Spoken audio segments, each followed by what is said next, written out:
مين مثلي يحب الرز الملوخي كمل معي. أنا من الناس اللي ما بتسلق الفروج بالملوخي لأني بتاني يوم بحسه بيعطيني طعم الزنخة.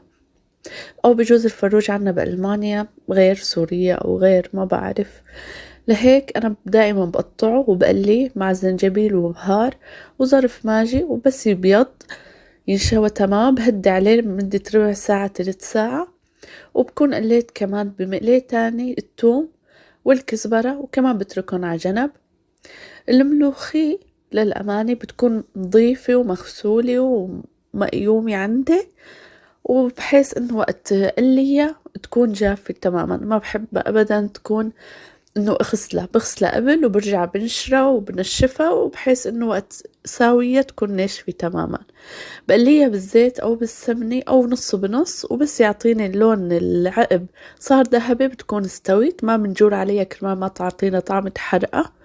بعدين بنضيف الفروج وبنضيف الثوم والكزبرة وهي بنتركها على النار لمدة نص ساعة مع مي تقريبا عيار حسب الكمية مع الملح. وهون بنكون طبخنا رز بالشعري مثل الصورة. أكيد كلكم بتعرفوا تطبخوا رز بالشعري، وبتقدموه جنب الملوخي وصحة وعافية.